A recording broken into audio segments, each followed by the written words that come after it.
Everyone judged him as a gangster, until they learned how he built his wealth. He walked down the block with his shoulders squared and his head held high, the kind of presence that seemed to fill the street even without a word. His skin was dark and smooth, his frame tall and broad, his arms lined with ink that told stories in symbols no one bothered to ask about. A heavy gold chain glinted at his chest, catching the sunlight with every step. His clothes were sharp, clean, pressed in a way that made him look as though he had stepped out of a glossy magazine.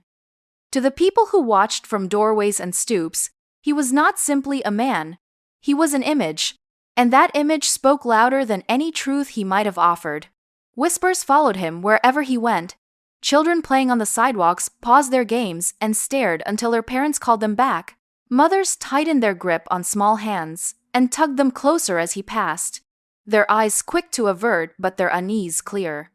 Neighbors leaned toward one another, their voices hushed but urgent, repeating rumors that had no roots yet grew all the same. Some swore they had seen him exchanging envelopes in parked cars. Others claimed he ran with dangerous men, that his wealth came from shadows. No one had proof, but proof was not required when appearances fed their suspicions so easily. At the corner store, conversations grew quiet when he stepped inside. The clerk behind the counter forced a polite smile, but his eyes lingered on the tattoos that covered the man's forearms, tracing patterns across his skin, like maps of another life. A group of teenagers outside admired him from afar, their voices filled with awe as they called him a boss, a king of the streets, someone who had made it the way they believed men like them could. Yet the older residents muttered warnings, shaking their heads, convinced that his presence meant trouble would follow. He said nothing. He rarely did. His stride was calm, steady, unhurried, but the silence he carried only deepened the myths spun around him. To those who judged from across the street, silence was evidence of secrets, proof of a life lived in the dark. They saw the gold chain and the tattoos and the sharp clothes, and their minds filled in the rest. In their eyes, he was not a man who could be trusted, but one who should be feared, a gangster who had earned respect only through danger. It did not matter that no one had seen him raise a hand in violence. It did not matter that he greeted the few who dared to nod at him with a calm, "Good afternoon." The image was stronger than the reality. In the world he moved through each day, appearance carried more weight than truth, and his appearance had already written a story no one cared to question. The tall black man with the chain and the tattoos walked on, and the street whispered behind him, convinced they already knew who he was. The rumors trailed him like shadows, following even when he thought he had slipped beyond their reach. In every neighborhood, on every corner, people whispered as he walked past. His gold chain caught the light. His tattoos curled around his arms in bold strokes. His sharp clothes gave him a presence too polished for the ordinary grind. To strangers, it was proof, not of success, but of something sinister. They saw him as the kind of man whose wealth must come from the streets, whose silence was less about peace and more about secrets. At barbershops, men leaned in close over their fades and lineups, lowering their voices as they traded stories about him. Some swore he was a dealer, the kind of man who kept his operation tight, never sloppy enough to get caught. Others claimed he ran numbers or moved cash in and out of places that never made the news.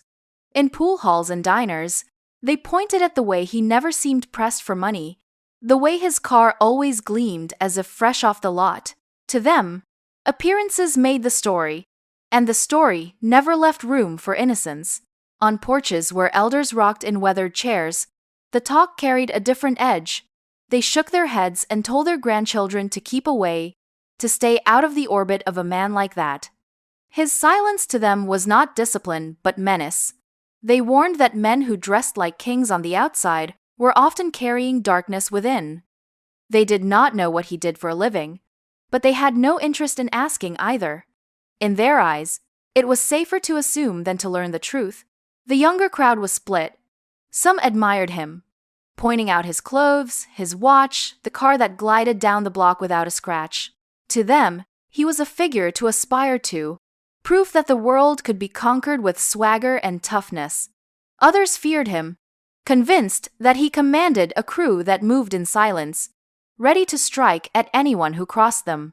They mimicked his walk, tried to copy his style, but never dared to step too close, unsure of what might happen if they did. At the corner store, clerks exchanged uneasy looks when he entered. Their hands lingered a little too long near the register. Their eyes followed him until he left. At restaurants, he noticed how waiters stumbled through their greetings, polite but stiff, their smiles strained. Even at the bank, where his deposits were legitimate, the tellers whispered when he turned his back, their voices dripping with suspicion. No one thought to ask where his money came from. No one asked what kept him up late at night, or why his phone buzzed with notifications from business reports and financial journals. His appearance did not allow for that kind of imagination. To the world, a man dressed sharp with ink across his skin and gold at his neck could only be one thing. They had already written his story without ever speaking to him. And so the rumors grew, passed from one mouth to the next, reshaped and exaggerated until they became legend. They whispered about danger, about fast money, and a crew that never showed its face. Everywhere he went, people thought they already knew who he was. They never paused to consider that knowledge, not crime, was the foundation of everything he had built.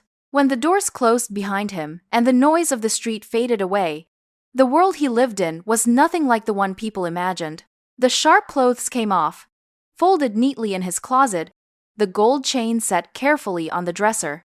The tattoos remained, but here in the quiet they looked less like marks of intimidation and more like chapters of a story only he understood. His apartment was modest, clean, and filled not with signs of excess but with the smell of brewed coffee and the clutter of books stacked high on tables and shelves. The night stretched long, the hours passing unnoticed. As he bent over a desk covered with open notebooks, each page was dense with scribbled calculations, charts, and plans, the kind of work no roomer could ever guess at. Highlighters and pens lay scattered across the wood, their colors marking the ideas he returned to again and again. His laptop glowed into the early morning hours, not with mindless entertainment, but with articles on finance, reports on technology, and lectures from universities halfway across the world. He studied everything: stocks, real estate, digital markets, and coding. He pored over manuals that most people would have abandoned after the first few pages, determined to wring every ounce of knowledge out of them. When the world thought he prowled the streets at night, he was instead filling his mind with strategies, preparing for moves that would take years to materialize. His living room was a quiet battlefield, and his weapons were books and persistence. There were nights when exhaustion threatened to drag him under, when the lines on the page blurred and the glow of the screen burned his eyes. Still, he pushed forward, drinking black coffee to stay awake, telling himself that the work would matter one day. He thought often of the whispers outside, of the people who dismissed him as nothing more than a gangster, and it fueled him. If they were so determined to underestimate him, then he would use that shadow to his advantage. They would never see him coming. The silence of his apartment was broken only by the sound of his pen scratching across paper or the steady clicking of keys. Every idea, every concept he absorbed, he wrote down, building a library of his own thoughts. He taught himself to see patterns where others saw chaos, to find opportunity in the spaces where most saw only risk.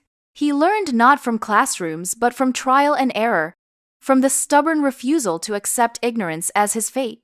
Stacks of books lined the floor near his desk. Some were worn thin, their spines broken from being opened too many times. Others new and crisp, waiting for his attention. On his wall hung not posters or flashy art but a whiteboard crowded with notes and goals, deadlines scribbled in bold letters. It was not a room designed to impress visitors, it was a room designed to shape the future. When dawn began to creep through the blinds, he leaned back in his chair, stretching his arms across his head, the fatigue pressing down on him. Yet in that quiet moment, he allowed himself a small smile. The world outside could believe whatever it wanted. They could think of him as a gangster, a shadow, a danger to avoid. In truth, he was something far more dangerous to their assumptions. He was a man arming himself with knowledge, building piece by piece a future no rumor could touch. The whispers on the street had already decided who he was, but while they dismissed him with their quick judgments, he was making moves that no one could see. The money he earned did not go into chains or cars, though he kept just enough of those symbols to let people keep underestimating him. The rest of it went quietly into ventures that seemed small at first, but each one became another step towards something larger. He had taught himself to look past the surface, to see potential where others only saw risk. The first time he bought a property, it was nothing glamorous. A rundown duplex at the edge of the city, its paint peeling, its roof sagging, its reputation as bad as his own. Neighbors thought he was crazy, laughed openly when they heard he had put his name on it, but he saw more than rot and broken windows. He saw what it could be, with effort, with tenants, with stability. He spent his evenings calling contractors, his nights running numbers, and his weekends rolling paint onto walls himself when the budget came up short. Within a year, the building was alive again, filled with families paying rent on time. It was not much profit, but it was steady, and it proved to him that the system could bend in his favor if he played it smart. After that, he looked to other ventures. He read about small tech startups, the kind of companies that burned bright or died quietly, and he learned to read their patterns. He lost money at first, more than once, investing in ideas that collapsed under the weight of their ambition. Each failure cut deep, but instead of retreating, he studied why they failed, marking his notebooks with lessons. By the time his third investment came around, he recognized the signs of true resilience in a young team. They worked out of a cramped office, their software barely functional, but he saw the fire in their determination. He wrote a check, modest, compared to the wealthy investors who ignored them, and within 2 years their company had grown into something real. When they sold, he walked away with enough to buy more than another chain. He bought 3 more properties instead. He did not stop there. He turned his attention to the businesses in his own neighborhood, the ones he had grown up around, the ones that were struggling to survive while the city changed around them. A corner grocery on the verge of closing, a laundromat run by an old man too tired to keep up with repairs, a small cafe that had the best food but no marketing. He stepped in quietly, not as a gangster but as an investor, offering capital and advice. In return, the businesses stabilized, grew, and brought him profit as well as pride. There were failures along the way. A restaurant he backed never recovered from poor management, and he lost almost everything he had put into it. A real estate deal collapsed when the city refused permits, leaving him holding a useless plot of land. Each mistake stung, but each one sharpened him. He refused to see failure as the end. To him, it was tuition, the cost of an education that could not be found in schools. Through it all, the rumors outside never changed. People still saw the tattoos, the chain, the clothes, and assumed his wealth came from the streets. They did not see the spreadsheets on his desk, the calls he made to brokers, the late nights spent analyzing trends. He let them believe what they wanted. Their disbelief was his camouflage, and while they laughed at their own stories, he was building something stronger than an image. He was building an empire brick by brick, deal by deal, risk by risk. The community center was crowded that evening, folding chairs lined up in uneven rows, the air heavy with the scent of strong coffee and paper handouts. People from every corner of the neighborhood had come, some out of curiosity, others with grievances they were ready to voice. The man walked in quietly, his gold chain catching the light, his tattoos visible beneath the rolled sleeves of his shirt, heads turned as they always did, whispers passing through the room like a current. Some nodded at him politely, others avoided his gaze altogether, their eyes narrowing as though his presence alone confirmed their suspicions. He took a seat near the back, listening as the meeting began. The discussion moved from potholes on the main road to the closure of a local shop. Voices rose, hands gestured, but the atmosphere shifted when someone near the front stood up and turned toward him. It was a man well known in the neighborhood, respected for his bluntness. He pointed across the rows of chairs, his voice sharp enough to still the room. "We all know what he is," the man declared. Walking around here, flashing money, buying property, backing businesses. You expect us to believe that's clean? He's no investor. He's a gangster. That's where the money comes from." A low murmur swept across the hall. Some people shifted uncomfortably in their seats. Others nodded as if the accusation confirmed what they had always suspected. The man accused did not move at first. He sat still, his posture calm, though his jaw tightened. The weight of every eye in the room pressed down on him, their judgment hanging heavy in the silence that followed. He stood slowly, not rushing to defend himself with words alone. Instead, he reached into the folder he carried under his arm, a folder most had assumed contained notes for the meeting. He walked to the front of the room, the sound of his shoes echoing against the worn floorboards. Without raising his voice, he placed the folder on the table in plain view, opening it to reveal a stack of documents neatly organized. "These are my records," he said evenly. "Bank statements, tax filings, investment papers. Every dollar I've made, every property I've bought, every business I've supported is here." He held up one of the documents, the official stamp clear under the fluorescent lights. He flipped to another, showing line after line of figures, deposits, and legal filings. Then another, a deed signed and verified by the city. The papers rustled softly in the still air, each page a quiet rebuttal to years of suspicion. The room was silent. Even those who had nodded in agreement with the accuser now leaned forward, their eyes scanning the documents from a distance. The man who had spoken against him faltered, his face tightening as the proof lay bare. No one could argue with the ink on those pages, the official seals, the undeniable legitimacy of the wealth that had been so easily dismissed as dirty.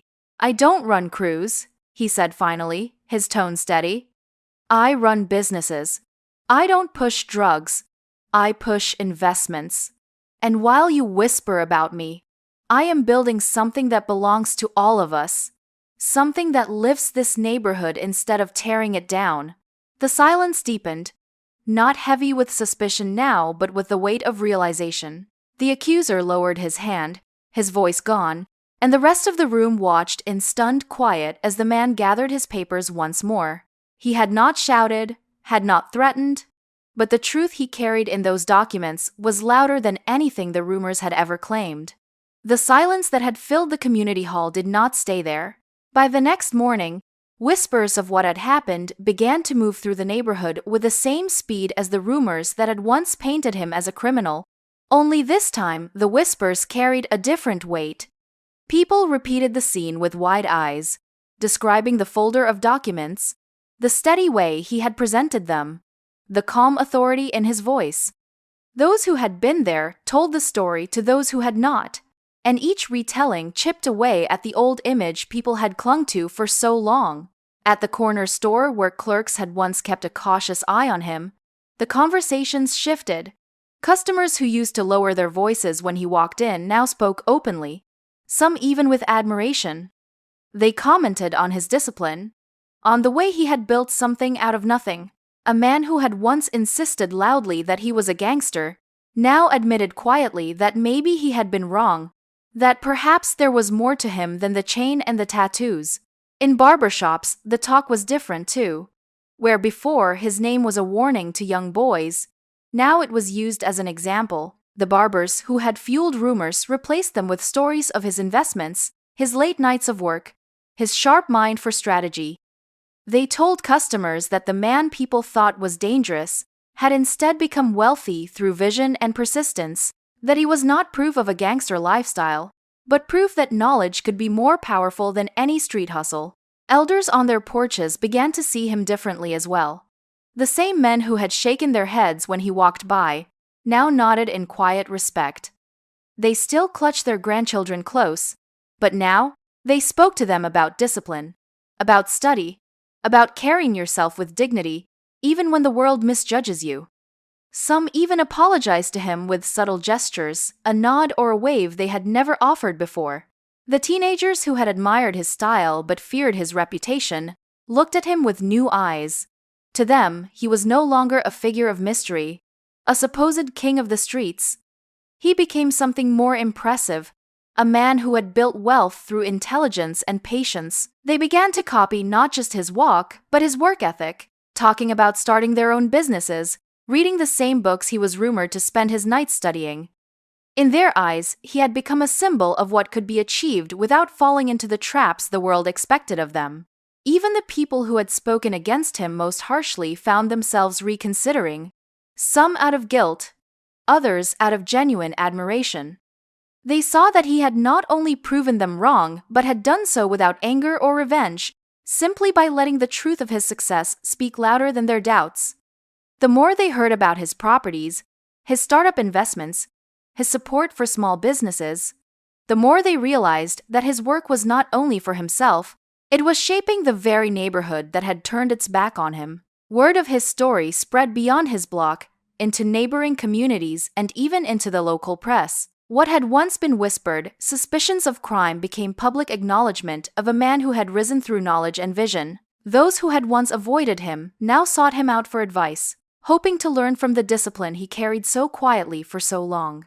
The truth, now revealed, was undeniable. He was not a gangster, but a builder. Not a shadow, but a light for those willing to look closer. And for the first time, the admiration he received felt as loud as the judgment had once been. The man who had been dismissed as dangerous now walked the same streets taller, not because his chain glinted in the sun, but because the same people who once crossed the road to avoid him, now crossed it to greet him. The shift in how people saw him did not happen overnight, but once it began, it spread quickly, seeping into every corner of the community like light breaking through heavy clouds. Where once whispers followed him, now nods of respect trailed in his wake. The same streets that had been lined with suspicion now greeted him with gratitude.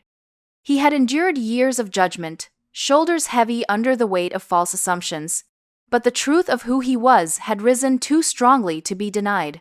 Young men in the neighborhood began to approach him, some cautiously, others with open admiration. They had grown up believing their choices were limited, that respect could only be earned through violence or fear.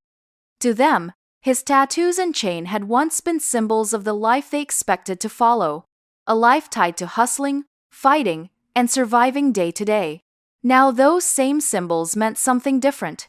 They saw a man who had been misjudged just as they were, but who had turned that energy into building, into investing, into creating something lasting. He did not stand on corners giving speeches, but his example spoke louder than any words. When a teenager approached him and asked how he had done it, he did not dismiss him. Instead, he opened his notebooks, shared his story of late nights spent studying, showed him the spreadsheets and charts that had once seemed foreign but were now second nature. He told them that the real power was not in intimidation but in education, not in running the streets but in understanding how money moved, how knowledge could open doors that muscle alone could never reach. Small gatherings began to form in the evenings. First a handful of young men, then dozens, listening as he explained the basics of finance, of business, of building something legitimate. He showed them the property deeds he had fought to secure, the businesses he had quietly supported. He shared his failures too, the times he had lost money, the lessons that came with risk. To them, it was revolutionary. He had lived where they lived, walked the same blocks, faced the same doubts, and yet he had chosen another path. The elders who had once warned their families to avoid him now spoke of him with pride. They invited him to community meetings, not to accuse him but to honor him. At one event, the same hall where he had once been publicly accused, he was introduced as an example of what discipline and knowledge could achieve. The applause that followed was not tentative but strong, echoing against the walls that had once contained only judgment. His presence became a symbol. To the outside world, he had once fit every stereotype of a gangster. To his community, he became proof that appearances did not define reality. He was a reminder that true wealth did not come from fear or control, but from vision, patience, and the courage to keep learning. As he walked through the neighborhood now, parents pointed him out to their children, not as a warning but as a role model. Boys who might have drifted into the same traps that had ensnared generations before them began to dream differently. They began to see the possibility of building, of creating, of rising without losing themselves to the streets. For him, the redemption was not in being seen differently, but in seeing the community shift with him. He no longer carried the burden of false stories. He carried something stronger, the responsibility of being proof that another way was possible. And in that role, he was no longer judged as a gangster. He was honored as a